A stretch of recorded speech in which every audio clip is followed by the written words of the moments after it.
Ni hao, je suis Greg le Geek ou GG.intime et je vous souhaite la bienvenue sur cette nouvelle vidéo avec aujourd'hui le Vernet Mars. Et oui, un smartphone de 5,5 pouces avec un processeur octa-core et des écrans super fins. Enfin, des bordures super fins. Allez, parce que voir les produits en photo c'est bien, mais les voir en vidéo c'est mieux, alors débridez-vous et découvrez tout notre high-tech ou smartphone. Allez, on se dit après le générique et après pour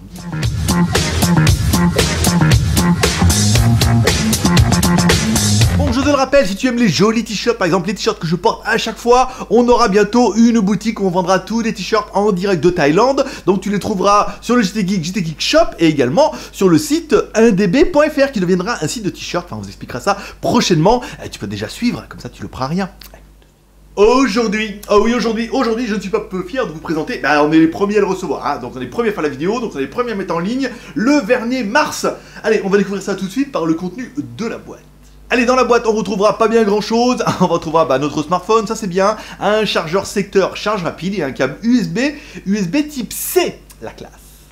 Allez, pour découvrir un petit peu la taille du téléphone, on attaque comme toujours par notre première chaîne exceptionnelle, qui est... Hi boys and girls. Il a toujours dit un peu de mal. Allez, la taille du téléphone, on est sur du 151 mm par 73 par 7,6. Et quand on prend le téléphone sur notre balance à sheet, on est bien sur 163 grammes ou 161 annoncé par le fabricant sans la micro SD. Donc on est plutôt pas mal. Et c'est vrai que quand on le compare par exemple avec notre Samsung Galaxy S6 qui lui a un écran plus petit, et on se rend compte que le téléphone, ils ont quand même réussi à faire entrer un écran de 5,5 pouces dans un smartphone qui a une proportion d'un écran de 5 pouces. Donc c'est bien que les bords sont vraiment bezel-less et ils ont tout compacté, tout réduit et ça fait plutôt plaisir. Allez, découvrons un petit peu le téléphone avec notre haut, bas, gauche, droite. En haut, on retrouvera notre jack 3.5, ça c'est plutôt bien fait, ils l'ont bien laissé. En dessous, on retrouvera une connectique USB type C et notre grille pour l'haut-parleur et un petit microphone. Sur le côté gauche, on retrouvera un slot dans lequel on aura soit nos deux cartes SIM, soit SIM plus micro SD. Il faudra choisir. Et enfin, sur le côté droit, on retrouvera bouton volume plus moins, bouton power on-off et le lecteur d'empreintes digitales qui est oui sur le côté droit, comme ça mis sur le côté. Et on verra à la fin que ça marche plutôt bien. Bon, notre téléphone est bien OTG, vu qu'il est USB type C, donc là vous allez pouvoir mettre le MHL, l'OTG, la charge rapide, tout ce qui va bien. On a également bien une LED de notification qui est bien en haut à droite, elle s'allume en rouge, en orange et en vert. Et on a également les boutons du bas, alors les boutons de bas sont intégrés dans l'écran, on aura bien vu, on n'a pas de boutons ni physique ni sur le pavé tactile, ils sont bien dans l'écran, alors bon gré, mal gré. Moi j'ai tendance à préférer les boutons physiques, mais après bon voilà, c'est fait comme ça, c'est fait comme ça. Allez, on continue avec la batterie. Notre téléphone intègre une batterie qui n'est pas amovible de 3000 mAh qui est compatible charge rapide ou V-Charge. Voilà, ça veut dire que ça chargera plutôt rapidement et c'est vrai que nous, on l'a torché en 1 heure. On l'a reçu, il était vide, on l'a mis 1 heure après, on était chargé à fond les ballons. Et à mon avis, je pense que si on avait regardé avant, on aurait vu que, à mon avis, 30 ou 40 minutes, c'est faisable. Allez, on continue avec notre écran, un écran de 5,5 pouces en Full HD, et pour les fans du diesel, c'est un TDDI. Oui, me demandez pas pourquoi, hein. Turbo, diesel injection. Alors en fait les bezel-less, c'est quoi? Ça veut dire que les bords sont super fins, on n'a que 1 mm à gauche et à droite, et Vernet se vante d'avoir un smartphone qui a un ratio taille de smartphone écran à 81%. Ça veut dire que l'écran recouvre 81% de notre face avant du smartphone, ce qui fait qu'on a un écran plutôt joli. Je trouve que si on devait le comparer, il n'est pas super lumineux au niveau de l'écran, mais ça marche bien. Voilà, bel écran, Full HD, bonne qualité, bon contraste, on verra ça ensuite. Allez, au niveau des cartes SIM, notre téléphone est bien double SIM ou SIM plus micro SD. On fait étoile dièse 06 dièse pour voir nos IMEI qui sont bien en 35. Comme ça, vous pourrez regarder si c'est compatible avec les offres Free Mobile à 20 Go.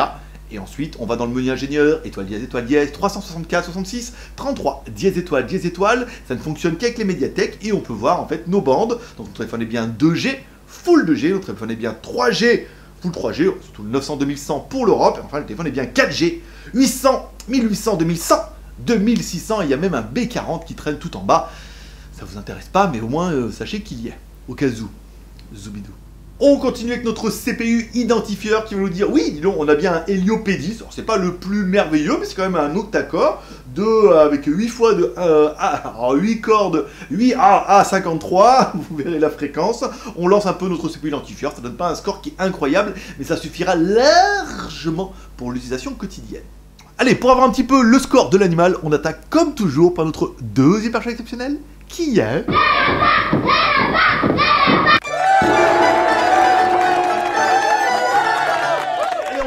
notre lapin malin qui va donner un petit peu le score de l'animal, un score à 50 580. C'est pas un score incroyable.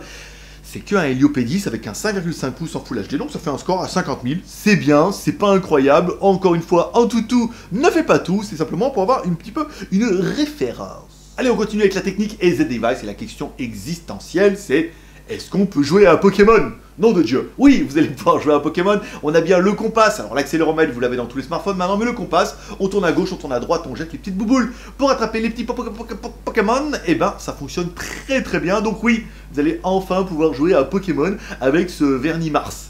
Alors à savoir s'il y a des Pokémon sur Mars, là, je ne saurais vous dire. On continue avec notre version Android, une version Android en 6.0. Avec une ROM qui est plutôt classique. Non, une classique. Elle est plutôt classique la ROM, alors avec pas bien grand chose dedans, hein. On a une ROM stock, pas d'effet wah, pas d'effet ouin, pas de gesture, pas de double presse, pas de machin et tout. Donc après, est-ce que la ROM évoluera? Vaut peut-être mieux une ROM stock qui fonctionne bien et qui soit mise à jour qu'une ROM un peu compliquée et sophistiquée qui soit juste buggée. Allez, on continue avec la mémoire, on va regarder un petit peu la mémoire au téléphone et notre RAM. Alors, on est bien sur un téléphone qui fait 4 Go de RAM, donc tu vas pouvoir installer les applications et tout ça en même temps.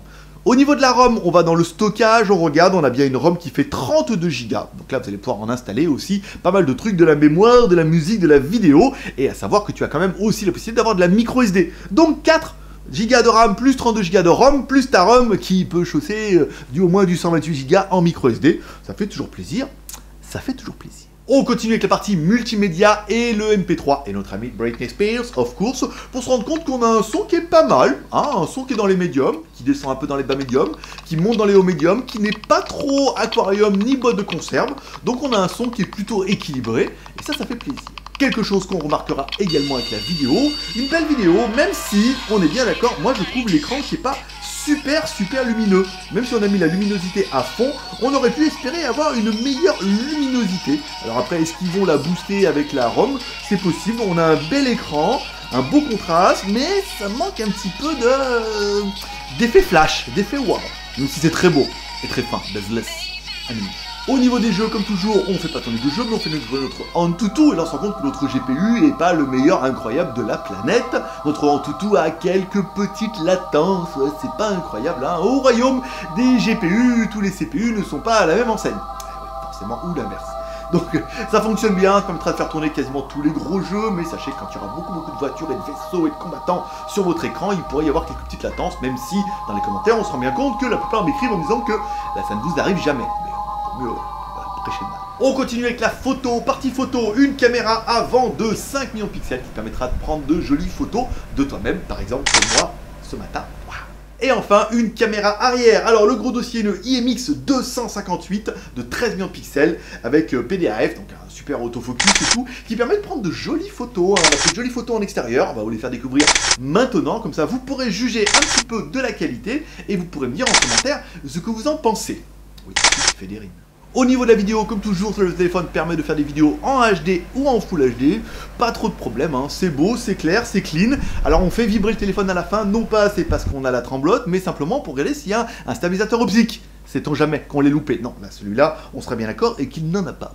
Enfin, on parlera quand même un petit peu des petits plus. Alors, notre lecteur d'empreintes digitales sur le côté permet de scanner nos empreintes digitales, donc c'est bien, c'est soit le pouce, soit l'index, là une main gauche, la main droite et tout. C'est plutôt pratique. C'est un bel emplacement, et à partir du moment où le capteur fonctionne très bien, et ben, c'est une nouvelle initiative, une bonne idée, une mauvaise idée. Alors, vous me direz s'il y a d'autres marques qui l'ont fait avant, mais moi je trouve que c'est plutôt pratique. Voilà, comme ça, on en a besoin, on n'en a pas besoin. Comme on s'évite d'appuyer sur le bouton, le truc est juste en dessous, c'est plutôt bien vu. Et enfin, on parlera quand même de l'USB type C dessous, c'est quand même une bonne idée. C'est de l'USB qui est réversible, compatible charge rapide, compatible MHL, compatible OTG, ce que tu peux avec une finition d'un appareil qui est quand même très jolie avec les antennes, vous voyez, en haut comme ça et tout. Non, on a vraiment un téléphone qui a une sensation de haut de gamme, hein, quand on l'a en main, et qui ne gâche rien. On continue avec le GPS. Alors, notre GPS premier fixe en 5 secondes, c'est plutôt pas mal. Pas un GPS qui est incroyable. Un GPS, ça sent pas le GLONASS. Avec 5-6 satellites, c'est bien pour être triangulé, il vous en faut au moins 3. Ensuite, on éteint le téléphone, on le rallume. On a eu un deuxième fixe en 2 secondes. C'est pas mal, le même nombre de satellites, voilà. On a un GPS qui est fonctionnel, qui, en chauffant un peu, on en aura un peu plus de satellites, environ une dizaine de satellites. Donc oui, on n'en a pas un gangbang incroyable, mais on a bien notre gangbang de triangulation. Au niveau du Wi-Fi, ça marche plutôt bien, on est à 2 mètres du routeur, on lance notre page internet, on lance la chaîne YouTube des vlogs de GLG, les WTS by GLG, pour aider un petit peu nos vlogs, et puis ça fonctionne plutôt bien. Voilà, bah quand même on est à côté, voilà, on a du signal à fond les ballons, c'est la classe, avec ou sans ballon. Allez, il est venu le temps du bilan. Alors, bilan, qu'est-ce que j'en ai pensé? Moi, je trouve que le téléphone est très quali. Il est très bien fini, il est très joli, ça ne gâche rien. Il est très compact. Ils ont réussi à nous faire rentrer un écran de 5,5 pouces dans un gabarit qui fait quasiment 5 pouces. Donc ça fait plutôt plaisir. Voilà, ceux qui n'aiment pas les gros téléphones, eh bien, vous sachez que vous aurez un téléphone de 5 pouces, mais en plus, vous aurez l'avantage d'avoir un écran de 5,5 pouces. Ensuite, j'aurais bien aimé le fait qu'il est relativement assez puissant, mais oui, mais c'est que le P10. Ouais, c'est quand même un octa-core de 1,5 Go, ça suffit largement pour les stations quotidiennes, c'est pas mal. Au niveau de la mémoire, on est blindé, 4 Go de RAM, 30 Go de ROM, plus la micro SD, tous les téléphones ne l'ont pas, c'est pas mal. Et enfin, la batterie de 3000 mAh pour un 5 pouces, non, pour un 5,5 pouces, avec la charge rapide, ça suffira, vous tiendrez la journée sans plus, mais c'est correct, c'est plutôt bien. On continuera avec les points négatifs. Les points négatifs, qu'est-ce que j'ai noté? Moi, les boutons en bas qui sont rétro-éclairés dans l'écran. Moi, j'aime bien les petits boutons en bas, là, c'est pratique, là, là, ils sont rétro dans l'écran, donc on perd un petit peu de l'écran. Voilà, pourquoi pas. Et je trouve l'écran qui n'est pas super incroyable. Si je dois comparer par rapport au Apollo, je trouve l'écran du Sharp plus quali au niveau des couleurs et du contraste, mais je trouve un petit peu moins lumineux que notre écran Sharp XO. Voilà, qui est censé concurrencer le Super AMOLED. Donc un bel écran qui manque un petit peu de patate, un petit peu de luminosité. Et c'est vrai que dehors, quand j'ai fait mes photos en plein éclairage avec le soleil dedans, eh ben on n'y voyait pas bien grand chose dans cet écran. Donc ça manque un petit peu de luminosité. Voilà, peut-être qu'ils reviendront avec notre Mars 2, avec un Sharp XO. On parlera quand même un petit peu du prix. Allez, ce téléphone s'est envoyé directement par Verny. Ouais, vous le trouverez pour la modique somme de 229 $ au lieu de 249 $. Hors promotion ponctuelle, on vous mettra un lien, vous pourrez directement aller chez Verny, et on vous mettra le lien en bas d'une boutique partenaire où vous trouverez certainement au meilleur prix. Et en plus, c'est de l'affiliation, on aura une petite commission à chaque fois, un truc incroyable. C'est des milliers d'euros en 10 ans, voilà, c'est comme ça. Allez, c'est tout pour aujourd'hui. Comme toujours, si t'aimes cette vidéo, tu peux me soutenir en accrocher 3 R, le R de share, maintenant c'est sur les réseaux sociaux, tu descends en bas de la vidéo, tu cliques sur partage, tu partages sur Facebook, Twitter, Google+, t'as tous les petits boutons, t'as qu'à cliquer, c'est le R de commentaire, en me laissant un commentaire sous cette vidéo pour dire ce que tu penses de ce Vernet Mars. On avait déjà fait la prise en main lors de l'event, dont vous trouverez le lien en haut dans les informations. On a déjà fait l'event, on avait déjà fait une petite prise en main, et la vidéo avait quand même plutôt bien marché, et je sens que vous étiez nombreux à attendre ce Vernet Mars. Donc voilà, dites-moi en commentaire ce que vous en pensez. Déçu, pas déçu. Moi, je suis pas en mode love. Je trouve que le téléphone, il est très bien, très quali, mais il n'y a pas d'effet waouh, à part ce lecteur d'empreinte digitale. C'est un très bon smartphone, mais il n'y a pas de truc qui nous fait dire oh, waouh, génial. Mais c'est vrai qu'il est quand même super bien fini. Il a un bel écran, il prend de belles photos. Et je sais pas ce qu'il veut de plus, le geek. Et enfin, le R de pouce en l'air comme ça, pour moi, quand j'ai mon challenge, à avoir 500 pouces en l'air dans un temps record. Je m'étonne encore de moi-même qu'on arrive quand même à faire 6000 vues et qu'on n'arrive pas à faire 500 pouces en l'air. Normalement, on est dans les 10%, donc ça devrait être jouable. Allez, tu peux le faire, tu laisses en bas de la vidéo, tu mets un pouce en l'air. Si tu n'aimes pas ma gueule, tu n'aimes pas ce téléphone, tu n'aimes pas ce que je fais, que tu n'aimes rien, et ben tu peux même mettre un petit pouce en bas. Ben oui, parce que tous les pouces comptent. Allez, c'est tout pour aujourd'hui. Comme dirait ta mère, t'en loupes pas une. N'hésite pas à t'abonner en cliquant sur ma gueule, ici en bas à droite. Sinon, tu retrouveras un lien ici en haut, des informations, machin. Sinon, à la fin de la vidéo, t'auras qu'à t'abonner. En plus, c'est une nouvelle page. Tu peux cliquer sur le bouton et ça ne sortira pas de la page. Tu t'abonneras en même temps. Tu ne louperas aucune vidéo vu qu'on est les premiers à le faire. Voilà. Au jour où vous regarderez cette vidéo, je serai à l'hôpital pour me faire réopérer de mon bras. Voilà. Donc, vous pouvez me souhaiter bon courage en espérant qu'il se réveille, le geek. Sinon, ce sera ma dernière vidéo. Et ouais, en voilà une idée qui allait rigolote. Allez, paix prospérité, moi je vous donne rendez-vous demain. Alors demain on a des vidéos d'avance, donc vous verrez des vidéos que j'ai fait avant. Et sinon on se retrouve bientôt sur JT Geek. Paix prospérité, bye bye. Oui, parce qu'au pire, mercredi, vous aurez vu quand même la quotidienne qu'on met tous les matins. Donc la quotidienne, c'est bon, je la ferai avant. Et le jeudi matin, si je me réveille à l'hôpital, que je suis pas trop déchiré et qu'ils m'ont mis au moins une petite blouse pour que vous me voyez pas nu, et ben je vous ferai une quotidienne aussi jeudi. Ou peut-être pas, peut-être on reportera à vendredi. Et là, dans ce cas, je pourrais vous donner des nouvelles. Allez, paix prospérité, abonnez-vous, il y a des boutons, il y a les dernières vidéos. C'est la classe. Bye bye.